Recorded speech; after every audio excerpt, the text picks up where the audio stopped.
1855, Israel. The shepherd who disappeared with all the firstborn sons. The Galilee Exodus. The hills of Galilee in 1855 carried a silence that felt eternal. Stone terraces curved along the slopes, dotted with olive trees, their twisted branches reaching toward a sky often painted in copper dusk. Shepherds moved with the rhythm of the land, guiding their flocks along ancient paths worn into the earth by centuries of footsteps. Villages were small, bound together by family ties, shared wells, and the rhythm of prayer and harvest. Nothing about these hills seemed capable of violence or mystery until it happened. For generations, Galilee was seen as a place of resilience. Families endured droughts, raids, and the weight of empires that came and went. But despite it all, life continued with its own steady pulse. Children laughed in the courtyards, bread baked in clay ovens, and shepherds sang into the night as stars burned over the valley. It was in this setting, so deceptively peaceful, that the first shadows began to stir. The shepherd at the center of this story was no stranger to anyone. His name was known in every household. He carried himself with quiet authority, trusted by families to guide their flocks and, more importantly, to guide their sons who worked alongside him. In villages where fathers often went to market or traveled long roads for trade, it was common for boys, especially the firstborn sons, to learn from shepherds who embodied patience, skill, and tradition. Sending a boy with a shepherd was not an act of fear. It was an act of trust. But trust can be the most fragile bond of all. And on one evening in 1855, that trust was broken forever. The night was clear, the moon thin and sharp. Families recall watching their sons leave, walking behind the shepherd in a quiet line. The boys carried small satchels of bread, water, and dates. Their laughter echoed against the hillsides as they followed him toward the pastures. No one knew it would be the last sound of them ever heard. Morning came. The sheep returned. The shepherd and the boys did not. At first, no one panicked. Shepherds sometimes stayed away longer, moving deeper into the hills if wolves had been sighted or if pastures were further than expected. But as the sun set again, unease spread like fire through the village. Mothers waited at the edges of fields, their eyes searching the horizon. Fathers climbed ridges to look for smoke or light. Nothing came. By the second night, silence was unbearable. The sheep were restless, bleating in confusion. The boys' homes were empty, their mats untouched, their bowls cold. The land itself seemed to withhold answers. That was when whispers began, whispers of betrayal, of something old and unexplainable lurking in the hills. Every village has its secrets. Every family has its fears. But no one could explain how an entire line of boys, all firstborn sons, could vanish in a single night under the care of a man they trusted. Some said he led them to hidden caves. Others claimed an ancient curse had awakened, demanding the lives of the firstborn, echoing the plagues of Exodus. A few dared to wonder if the shepherd himself had been taken by something larger than human will. The hills of Galilee were no longer quiet. They carried cries, prayers, and unanswered questions. It was the beginning of a mystery that would never release its grip on those who lived it. He was more than just a man who watched sheep. In the villages of Galilee, people whispered his name with both respect and caution. He was tall, his shoulders stooped from years of carrying burdens across the hills, but his eyes, dark and unblinking, always seemed to watch more than the flock. Children admired him. Mothers trusted him. Fathers shook his hand, believing their sons would learn strength and discipline under his care. The shepherd moved from home to home, speaking softly, always at ease. He ate bread at their tables. He told stories of wolves and storms, of the patience needed to master the hills. And, most importantly, he asked for their sons to join him. It wasn't strange at first. 4 generations, firstborn sons had walked with shepherds, learning the weight of responsibility. But this shepherd had a way of choosing them, always the eldest, never the younger. Some families questioned it, but others dismissed the unease. "It is tradition," they said. "The firstborn must lead." Yet beneath the surface, unease grew. Why did he insist so strongly? Why did his voice carry such finality when he told parents, "It must be your eldest"? The boys themselves adored him. He taught them how to move silently across the stones, how to whistle commands that the sheep obeyed without hesitation. He carved flutes for them out of reeds, teaching them melodies that drifted into the night.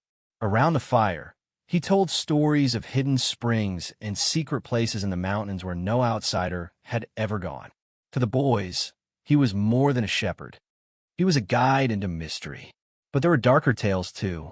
Some elders recalled seeing him wandering alone at night, far from the flocks, muttering prayers or curses they could not understand. Others swore they saw him standing motionless on ridges, staring toward the horizon long after sunset, as if waiting for something that never came. He was both a comfort and a riddle, woven into the fabric of their daily lives. When he came to collect the boys that final evening, no one stopped him. Parents watched from their doorways, trusting as they always had. They didn't notice the way he walked that night, faster, more determined. They didn't see the way he avoided their eyes, or how his hands trembled when he gathered the boys in silence rather than laughter. Only later would these details matter, haunting them like shadows too late to chase. And then he was gone, leading the firstborn sons into the hills as he had done countless times before. But this time he did not return. The villagers would soon question every smile, every story, every touch of his hand. Was the shepherd a teacher, or was something else entirely? Was he a man of the earth, or an agent of something ancient, something that demanded sacrifice? The trust that once bound the village together was beginning to rot from within. And when the children did not come back, every memory of him turned into a blade. The night began like any other, with the quiet rhythm of crickets in the fields and the smell of bread cooling on stone hearths. Families gathered after prayers, their homes lit by small oil lamps flickering against mud brick walls. Somewhere in the distance, the faint bleating of sheep echoed through the valleys, carried by the wind. No one imagined that by sunrise, silence would replace the voices of their children. The boys followed the shepherd into the hills, their laughter fading into the distance. Mothers stood at doorways, waving until shadows swallowed the figures. Fathers returned indoors, certain their sons would return by morning, tired, dusty, but stronger. But as the hours stretched, unease grew. Normally, the shepherd lit fires in the hills, tiny sparks visible against the dark sky. Those flames were missing that night.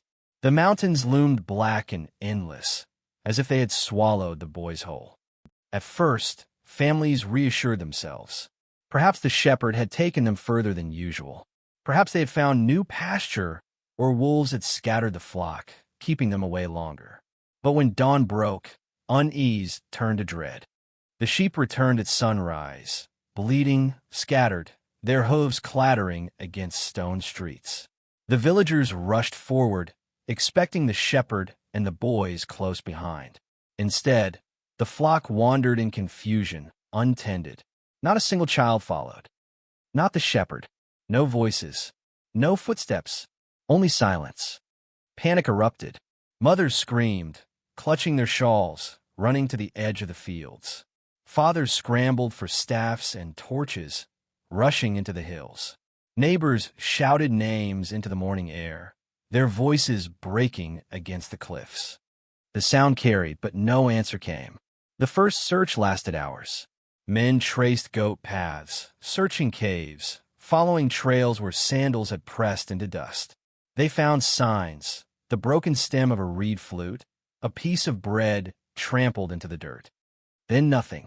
The path ended as if the earth itself had swallowed them. By nightfall, the village gathered in the square, faces pale in the lamplight. Mothers rocked empty shawls as if holding infants. Fathers stood in silence, their eyes hollow. Questions flew like sparks. Had the shepherd betrayed them? Had bandits taken the boys? Or was this something older, something darker, an echo of the curse of the firstborn, as written in the ancient scrolls. The villagers remembered the shepherd's strange insistence on the eldest sons. They remembered his trembling hands, his hurried steps. Suspicion grew like fire, and yet, without him or the children, no answers remained. That night, the valley filled with cries. Mothers screamed into the wind, their voices raw, their grief pouring into the hills. Fathers prayed aloud, begging God for mercy, for a sign. But the heavens gave no reply. Only the cold stars looked down. By the second night, something even more unsettling happened. The dogs, normally fierce protectors, refused to enter the hills. They whined, tails low, as if sensing something unseen. Fires burned on the ridges where search parties camped, but each came back empty-handed. The mystery deepened into terror. Dozens of firstborn sons gone. A shepherd trusted by all vanished. The hills themselves seemed cursed, carrying no sound of children, no echo of laughter. Only silence. And in that silence, a question began to burn in every heart. What force had chosen only the firstborn? By the third day, the village was unrecognizable. The air carried a weight heavier than the summer sun. Mothers moved like shadows, their hands pressed to their mouths, rocking back and forth. Every corner of every home was haunted by absence. Empty mats, untouched bread, small shoes lined neatly by the door. Reminders of lives snatched away in a single night. The cries began at dawn. One mother's wail pierced the stillness, and soon it multiplied. Across the valley, voices rose in unison, overlapping, creating a symphony of grief that echoed off the hills. Windows rattled, doors shook, and even sheep seemed to pause, their bleats hesitant, uncertain. The valley had become a chamber of sorrow, carrying every sound, every despairing note, into the mountains beyond. Men tried to quiet them, shaking their heads, holding their wives and daughters close. But grief cannot be contained. Each mother remembered the small hands of her son, the way he laughed at the wind, the way he clutched her skirts when he was frightened. Those images replayed endlessly, stoking fear into anger and anger into despair. Old women who had survived famines, raids, and disease whispered curses.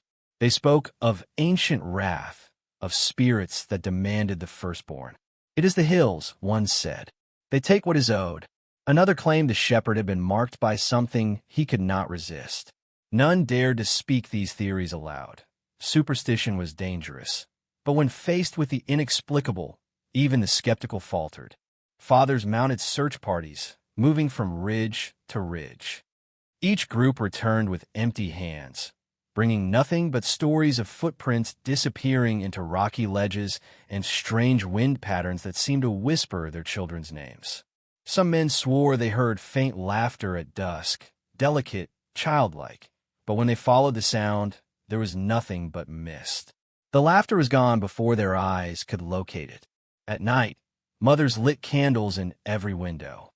The glow flickered against the mud walls like fireflies trapped in jars. They prayed, sang, and sometimes screamed, calling their sons back from a world that might no longer exist. Sleep became a stranger. Shadows in the corners of rooms twisted into imagined forms. Every creak of a door, every rustle of leaves, every howl of the wind became a warning that the shepherd had not returned, and neither had their children. Some mothers climbed the hills themselves. With bare feet and trembling hands, they followed old goat paths and riverbeds, calling names into the fading light. They shouted into caves, leaning close to the stone walls, hoping for an echo, a sign that their children were alive. But the only response was silence. Sometimes, in the furthest reaches, they found a discarded toy or a torn piece of clothing. But no children, no shepherd, only emptiness. By the fifth day, the village had become a place of ritual mourning. The cries never ceased. Even those who had once mocked superstition now spoke in hushed tones about curses and ancient debts. Families gathered in the square at night, lighting fires that burned into the early hours, their flames reflecting in tear-streaked faces. And through it all, the question lingered: how could a single man and a single night take so much and leave so little behind? The hills held their secret, and the mother's cries rose to meet it, demanding answers from a world that had none. The search parties pushed further into the hills, their footsteps stirring dust that hadn't been moved in years. Men climbed jagged rocks, crawled through narrow crevices, and waded across icy streams, calling names that bounced back as distorted echoes. Every path seemed to lead nowhere. Every cave mouth swallowed sound as if mocking their desperation. By the seventh day, fear had settled into the bones of the villagers. They split into groups, combing ridges from sunrise to sunset, leaving markers of smoke or chalk to show where they had passed. Some found evidence of life: footprints, broken branches, a fragment of a shoe sole. But each trail ended abruptly. The shepherd and the boys had vanished as completely as if they had walked into the earth itself. Storms began to sweep across the hills, rain drenching clothes, chilling bones. Lightning flashed over cliffs, illuminating the twisted roots of ancient trees. Yet the searchers pressed on. The shepherd had been trusted by all, and every father carried the unbearable guilt that they hadn't done enough to protect their sons. The mountains themselves seemed to resist the truth, each step deeper into the wilderness revealing nothing but empty rock and whispering wind. Some caves held strange markings, etched into stone, as if left by someone or something who had passed through long ago. Symbols that no villager could decipher. Some said these were warnings, signs that the shepherd had ignored. Others believed they were traps, set by forces older than man. A few men swore they heard faint voices coming from these caverns late at night, cries of boys calling for mothers that never answered. They said the air smelled of ash and something foul, but when they returned to camp, there was no evidence, only fear that had rooted itself deep. Every discovery, every failed search, fed the rumor mill. Some whispered that the shepherd had led the children willingly to a hidden valley, a place untouched by time. Others claimed he had been possessed by some unseen power, compelled to fulfill a demand no human could resist. Families argued, accused one another, and yet, beneath it all, the same question throbbed: could a man alone take all the firstborn sons of Galilee and leave no trace? By the 10th day, hope was fraying. Men returned home exhausted, mud-caked, and soaked to the bone. Mothers refused to speak, their lips pressed tightly together, imagining their children in endless darkness. The village square became a place of waiting and despair. Every shadow was a threat, every gust of wind a warning. Then came the whispers from neighboring villages. Traders and travelers spoke of seeing a lone figure on the ridges, sometimes carrying small shapes, sometimes walking alone, disappearing into the mist. Some said they saw a boy's laughter drifting from the hills at night, as if mocking the villagers' grief. Others said nothing was there at all, and the land itself was quiet. The search had failed, but fear had taken root. The shepherd's trail remained, intangible yet permanent. Families clung to fragments, a torn sleeve, footprints half hidden in mud, an echo in the caves. The hills had swallowed more than children. They had swallowed certainty. And in that emptiness, the villagers realized that some mysteries do not welcome answers. They demand that you live with the questions forever. By the second week, fear had begun to mutate into superstition. Elders spoke of old stories, whispered across generations, about a curse that demanded the firstborn. Some said it was a debt from the time of Moses, carried in bloodlines and hills alike. Others spoke of spirits that claimed innocence and offered only silence in return. Every villager remembered the shepherd differently now. He had been a man of the earth, yet something in his presence seemed otherworldly.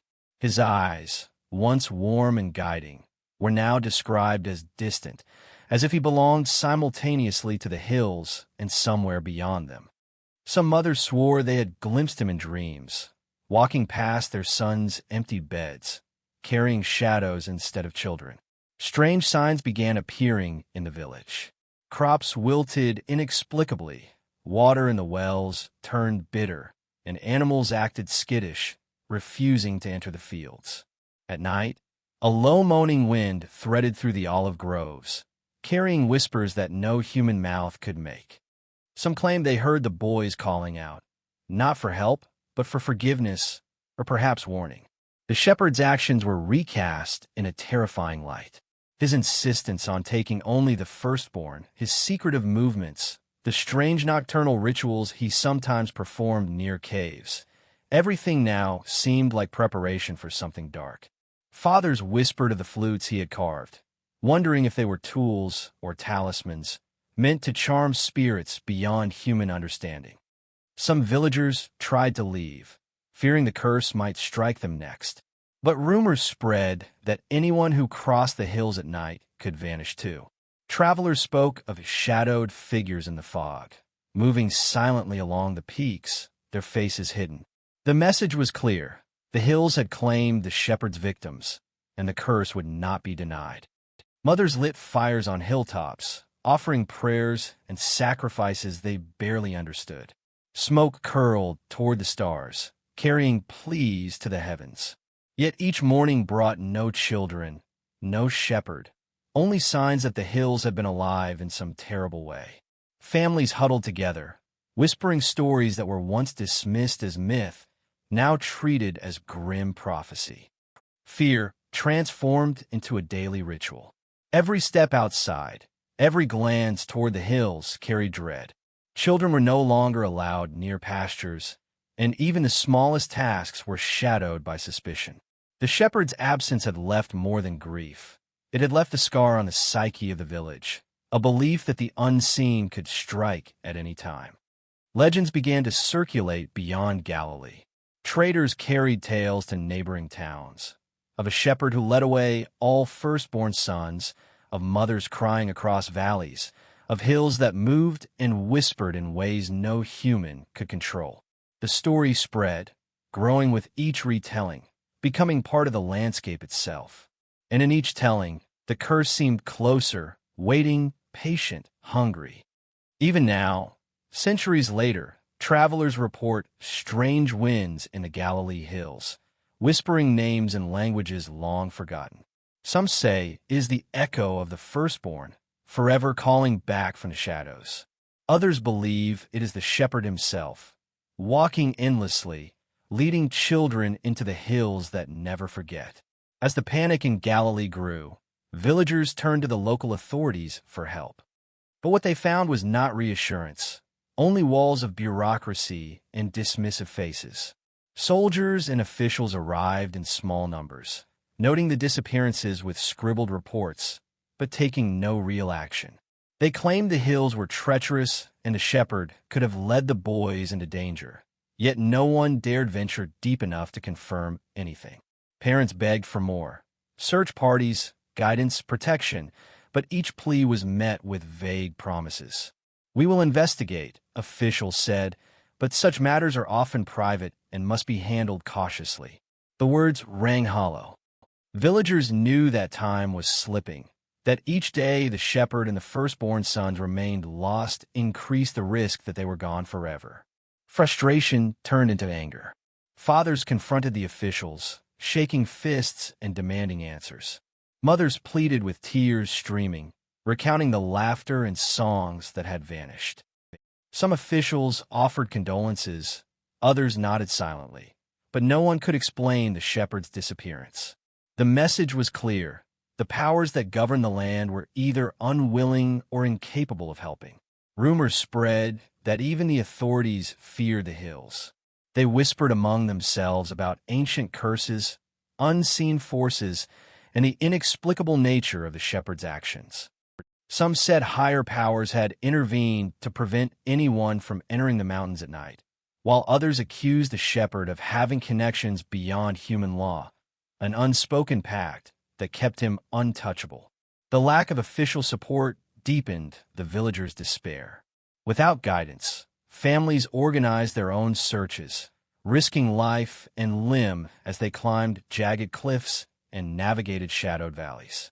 Every unsuccessful expedition fed the narrative that the shepherd had vanished into something supernatural, leaving the authorities powerless in comparison. Meanwhile, the hills themselves seemed to resist human interference. Searchers found loose rocks falling without cause, sudden fogs rolling in from unseen valleys, and a persistent feeling of being watched.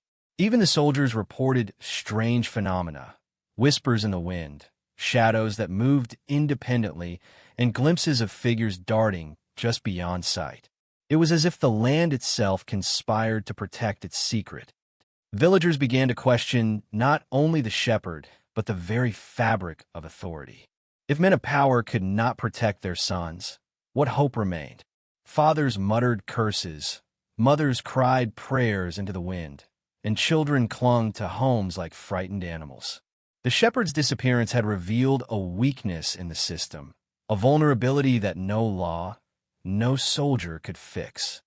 In the weeks that followed, the story of the shepherd and the firstborn sons spread even farther. Letters carried rumors to distant towns. Travelers recounted eerie tales to other villages, and officials maintained a careful silence. The shepherd became untouchable, a figure simultaneously human and myth, while the hills kept their secret. And the families of Galilee learned a bitter truth. Sometimes the law cannot reach what has vanished. Sometimes the world itself decides who survives and who disappears. As weeks turned into months, Galilee began to fracture. Families who had once shared meals and laughter now avoided each other. Fear hung like fog over every street and courtyard. Mothers whispered accusations behind closed doors. Fathers exchanged suspicious glances in the marketplace. Someone had to be responsible for the loss of the firstborn sons. And if it wasn't the shepherd, perhaps it was a neighbor, a relative, or even a friend. Blame spread like wildfire. Some accused the fathers of negligence, claiming they had not watched their sons closely enough. Others whispered that the mothers had been careless, failing to notice strange behavior in the shepherd's visits. Every gesture, every glance, became subject to suspicion. Even the simplest actions, crossing a threshold too late, closing a door too quickly, were interpreted as evidence of guilt. The children who remained were watched constantly. Families feared that if they stepped outside alone, the hills might claim them too. Boys and girls were forbidden from wandering near the fields or tending sheep. Their laughter disappeared, replaced by silence and fear. Parents, haunted by grief, could barely speak without trembling. Old feuds resurfaced, land disputes, minor slights, and debts long forgotten came back into the open, fueled by anxiety. The shepherd's disappearance had cracked open the village, revealing fractures that had always existed but had been hidden under routine and trust. Arguments became fights. Friends became enemies. Even within a single household, blame and mistrust festered. Some villagers began leaving. Families sold their homes at a fraction of their value, abandoning the hills to escape the shadow of loss. Travelers passing through the valley spoke of empty courtyards, smokeless chimneys, and the hollow eyes of those who remained. Galilee was no longer a community. It had become a landscape of grief and suspicion, each household a fortress of sorrow. Yet, even as fear tore the village apart, stories of the shepherd persisted. In quiet moments, elders would whisper about the boys' laughter heard in the hills, about shadowy figures glimpsed on ridges at night. Some claimed to see the shepherd himself walking alone, always distant, always leading unseen children further into the mountains. These stories fed the mystery, keeping the legend alive even as families crumbled under its weight. The community learned a painful lesson. Grief can divide more sharply than any enemy. Fear can turn neighbors into strangers. And in the absence of answers, even the closest bonds may break. Galilee would never be the same. The shepherd and the firstborn sons had vanished, but their disappearance left scars far deeper than anyone had imagined. And in the silent hours, when the wind rustled through olive trees and the hills seemed to whisper, the villagers knew that what had happened was not over. It was only beginning. Months passed, but the memory of that night never faded. Some searchers returned to the hills again and again, tracing paths they had walked countless times, hoping to uncover even the smallest clue. And sometimes they believed they did. In a narrow valley, just beyond a ridge, a faint line of footprints appeared in the dust. They were small, some adult-sized, some child-sized, just enough to suggest life, just enough to ignite hope. Men followed them cautiously, hearts pounding, calling out names that had long been silenced. But the trail always ended abruptly. The footprints vanished at the edge of a cliff, where loose stones tumbled into a deep gorge, swallowed by shadows.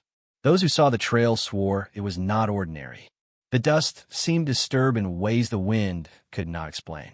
Some claimed they felt a chill, a presence pressing behind them, though when they turned, nothing was there. Birds refused to fly from the trees nearby, and animals stayed silent, watching with wide, unblinking eyes. Even seasoned men, hardened by life in the hills, admitted they had never felt such fear. The trail became a legend in itself. Villagers spoke of it in hushed tones, repeating the story to children who shivered with both terror and fascination. Travelers who passed through Galilee were warned not to follow the paths alone. The last footprints had become a symbol, proof that the shepherd and the firstborn sons had been somewhere, but proof that no one could reach them. Some elders claimed that if one stood quietly at the end of the trail at night, they could hear whispers. Not human voices, not cries of pain, but something in between, a mixture of calling, warning, and lament. The sound seemed to come from the earth itself, traveling through rocks and roots, brushing against ears like a memory half remembered. Families visited the sites sometimes, bringing offerings, bread, coins, small toys, to honor the lost children. Mothers would weep into the wind, imagining their sons' faces, and fathers would clutch staffs, staring at the shadows, imagining the shepherd's distant figure. Even centuries later, the dust seemed unwilling to release its secret. The last trail of footprints remained a haunting reminder. It told the villagers everything and nothing, that the boys had existed, that the shepherd had moved them, but that some mysteries defy explanation. And in that defiance, the hills of Galilee held power over every soul who walked its paths, shaping grief into legend, fear into lore, and silence into eternity. Years passed, yet the story of the shepherd and the firstborn sons never left Galilee. Children grew up hearing whispers from parents, uncles, and elders, tales of a night when trust vanished, when a man led away all the eldest sons and no one ever returned. The hills became both a warning and a shrine, a place where memory and fear intertwined. Travelers and traders carried the tale far beyond the valleys, embellishing it with every retelling. Some claimed to have glimpsed shadowy figures moving among the ridges, or to hear faint laughter on quiet nights. Others said the shepherd still walked those hills, leading children into realms unseen, eternally fulfilling a task no one could understand. The villagers, though aged and worn by grief, never forgot. Each year, some would climb the hills at dawn, leaving small offerings in hidden places, stones arranged in patterns, bits of bread, toys long since abandoned. These rituals were acts of hope, of remembrance, and of appeasement, a desperate attempt to keep the past alive and the curse at bay. The shepherd's name became a symbol. In some homes, it was spoken in reverent fear. In others, it was a cautionary tale. Parents used it to teach vigilance, to remind children that the world can be merciless, and that trust, once broken, leaves scars that never fully heal. Even the hills seem to respond to memory. Travelers centuries later still report feeling watched in certain valleys, hearing whispers carried by the wind, and glimpsing figures on ridges that vanish before recognition. Some believe the firstborn sons remain there, hidden between worlds, guided by a shepherd who may himself have transcended human limits. And yet, there is beauty in the legend too. It reminds those who hear it that grief is eternal, but so is the bond between parent and child. That memory, even when painful, shapes who we are. That stories, no matter how dark, refuse to die, passing from generation to generation, like a flame that flickers but never goes out. The Galilee Exodus became more than a mystery. It became a living legend, etched into the hills, the hearts of families, and the winds that sweep across the valleys. It is a story of loss, of fear, and of awe, a story that will never release its grip on those who dare to remember. The shepherd vanished. The firstborn sons vanished, but the story remains. And in Galilee, the hills still whisper.